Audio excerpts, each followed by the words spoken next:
Un jour, un roi dit aux sages de sa cour: « Je veux créer une bague très particulière. J'ai acheté l'un des plus beaux diamants du monde. Je veux cacher dans l'anneau un message qui puisse servir dans les moments de désespoir. Cela sera mon héritage. Ce doit être une phrase courte que je placerai sous le diamant de la bague. » Tous ceux qui écoutaient étaient des sages. Ils réfléchirent longtemps, mais en vain. S'ils pouvaient écrire des essais, ils n'étaient pas capables d'écrire un message court, ne contenant pas plus de 2 ou 3 mots, qui puissent aider dans des moments difficiles. Le roi fut élevé par un vieux serviteur. Lorsque la mère du roi mourut prématurément, c'est ce serviteur qui prit soin de lui. Il fut donc traité comme un membre de la famille. Le roi éprouvait un grand respect pour le vieil homme et décida d'aller le consulter. Le vieil homme lui dit: « Je ne suis ni sage, ni instruit, ni académique, mais je connais un message.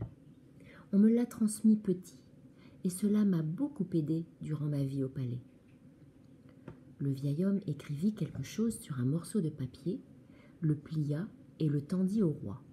« Mais ne le lisez pas, gardez-le caché et ne l'ouvrez que lorsqu'il n'y aura vraiment pas de choix. » Des années plus tard, il y eut une invasion du royaume et le roi perdit la bataille.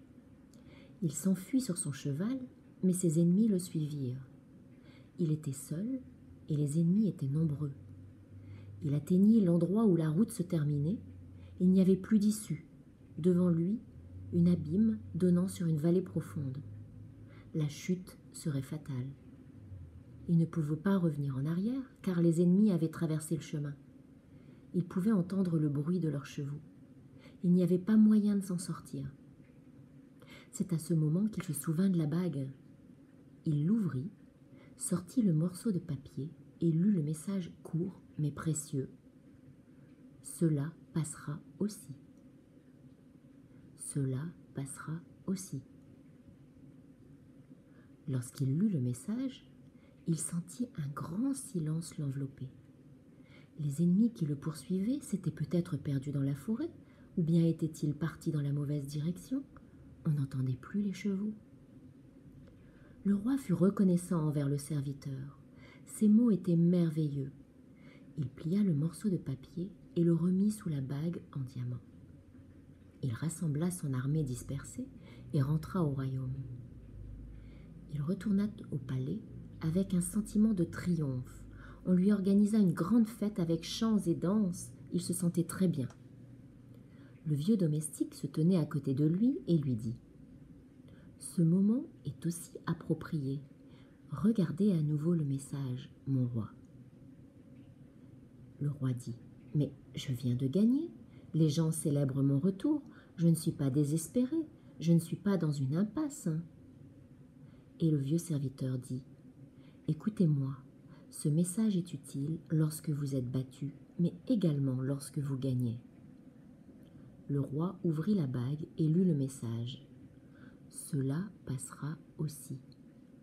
Cela passera aussi. » De nouveau, il ressentit la même chose, un silence qui l'enveloppa, bien qu'il fût dans une foule qui célébrait et dansait.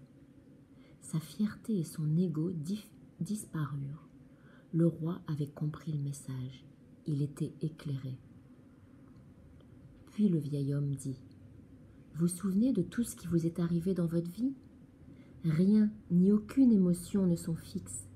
Il existe le jour et la nuit. Il y a des moments de bonheur et des moments difficiles. Acceptez-la comme une partie naturelle des choses parce qu'elles font partie de la vie. C'est une grande respiration qui développe en nous l'humilité et le contact avec la puissance de notre vulnérabilité. » Je vous souhaite une bonne réflexion